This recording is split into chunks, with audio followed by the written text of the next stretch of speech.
ইহকালে শান্তি পরকালে মুক্তি দিবেন তোমায় আল্লাহ তাআলা।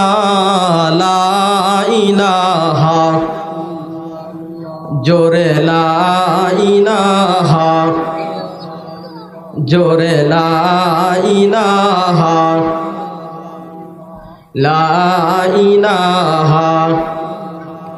দুনয়ন মেলে যেদিকে তাকাই মাওলারি নিয়ামত দেখিতে পাই। ঠিক কিনা বলেন? দুনয়ন মেলে যেদিকে তাকাই মাওলারি নিয়ামত দেখিতে পাই। কেমন করিব শুকুর আদায়, কেমন করিব শুকুর আদায় ও গো দয়ার আল্লাহ তাআলা। লা ইলাহা আল্লাহর জিকির জোরে হবে লা ইলাহা সুবহানাল্লাহ আলহামদুলিল্লাহ লা ইলাহা ইল্লাল্লাহ লা ইলাহা। জোরে জোরে সকলে বলি মেহেরবানি করে লা ইলাহা লা ইলাহা। কে দিল রে লতার গাছে এত বড় কদু,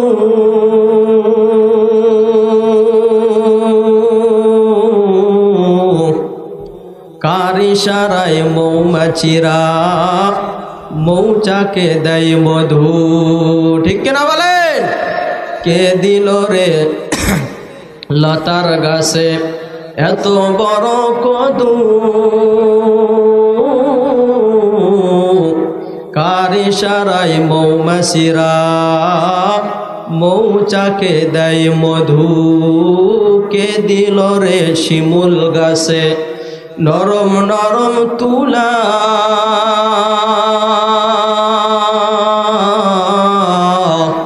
কার ইশারায় চৈত্র মাসে রাস্তার মাঝে ধুলা। ঠিক কিনা বলেন? কে দিল রে মরিচ গাছে মরিচ এতই ঝাল,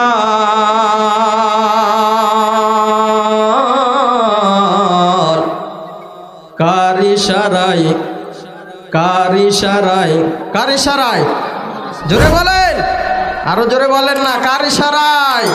কার ইশারায়? আল্লাহর ইশারায়। কার ইশারায়? কার ইশারায়? আর একবার বলেন কার ইশারায়?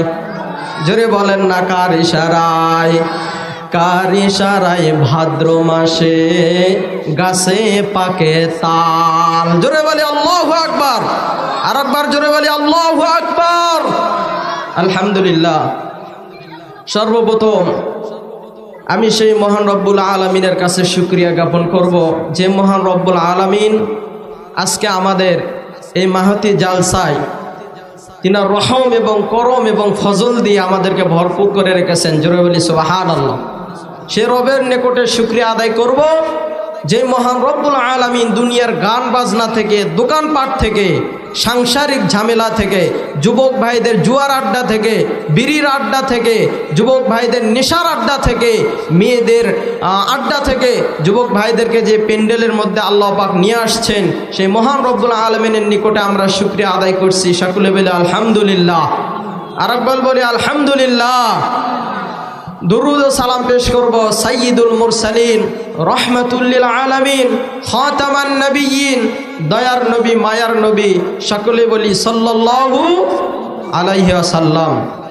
তো সম্মানিত প্রিয় উপস্থিতি, আজকে রাখাল বুরুজ ফকিরপাড়া সরকারি প্রাথমিক বিদ্যালয় ও স্বতন্ত্র মাদ্রাসার প্রাঙ্গণ আজকের এই তাফসিরুল কোরআন মাহফিলের সম্মানিত সভাপতি, সহসভাপতি, প্রধান অতিথি, বিশেষ অতিথিবৃন্দ, এছাড়াও আমার মঞ্চে উপবিষ্ট মুরব্বিয়ান ইকরাম, উলামায়ে ইকরাম এবং আরও যেনারা আল্লাহ পাকের ডাকে সাড়া দিয়ে আমার আশেপাশে বসে আছেন এবং আমার সম্মুখে ছোট ভাই, যুবক ভাই এবং পর্দার আড়ালে অবস্থানরতা আমার শ্রদ্ধেয়া মা ও বোনেরা, সকলকেই আমি বয়ান শুরু করার পূর্বে আরও একবার সালাম জ্ঞাপন করছি।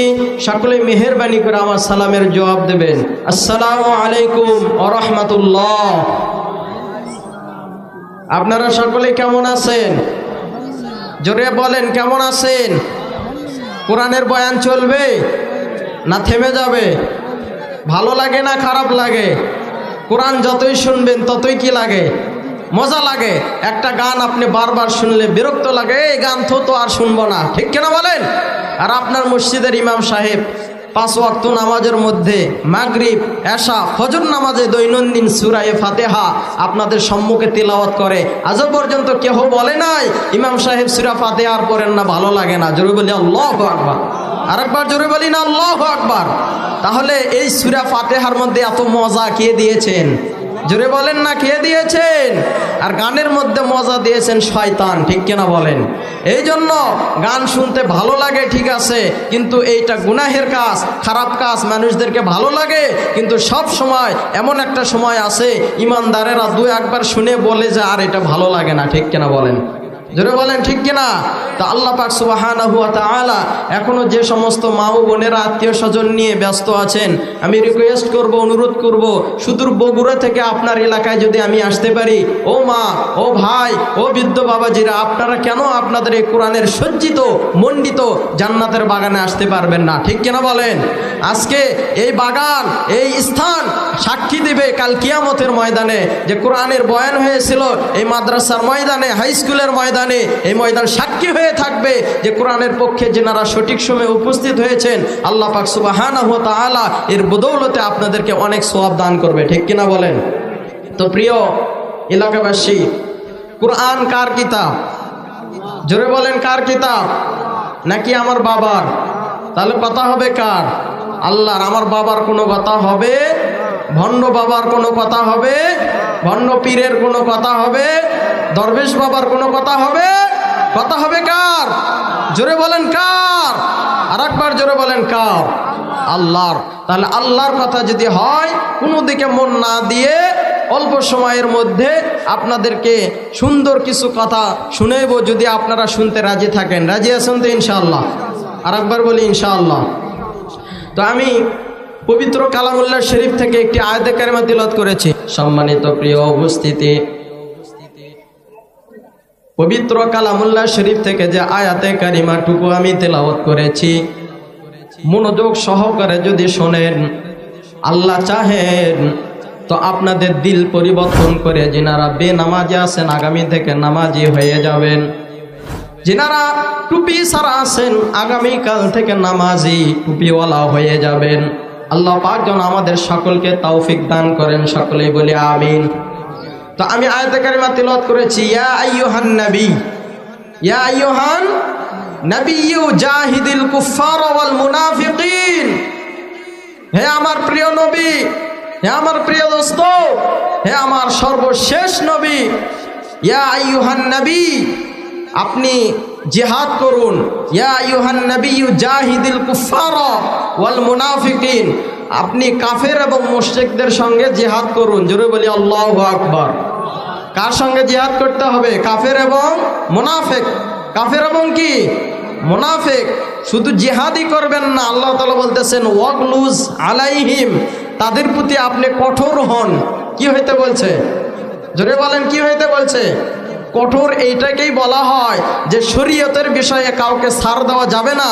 আপনি কোমলতা দেখাবেন, নরম সুরে কথা বলবেন, এরকম কথা জিহাদের ময়দানে চলবে না, এবং কাফির এবং মুনাফিকদের বিরুদ্ধে কোনো নরম কথা চলবে না। জোরে বলি আল্লাহু আকবার। তাহলে নবীজিকে আল্লাহ তাআলা বলেছেন জাহিদিল কুফার ওয়াল মুনাফিকিনা ওয়াগলুজ আলাইহিম। এরপরে আল্লাহ বলেছেন ওয়াহুম জাহান্নাম, তাদের ঠিকানা জাহান্নামে। সকলে বলি নাউযুবিল্লাহ। তাদের ঠিকানা কোথায়? জোরে বলতে হবে, কোথায়? আপনারা জাহান্নামে যাইতে চান? কোথায় যাইতে চান? জান্নাতে যাইতে গেলে কোরআনের শুরু থেকে শেষ পর্যন্ত থাকতে হবে। রাজি আছেন তো? আচ্ছা, ওয়াগলুজ আলাইহিম ওয়া মাওয়াহুম জাহান্নাম ওয়া বিসাল মাসির। আর ইহা এমন একটি লাঞ্ছনাদায়ক জায়গা, এমন একটা নিকৃষ্টতম জায়গা, ঠিক কিনা বলেন?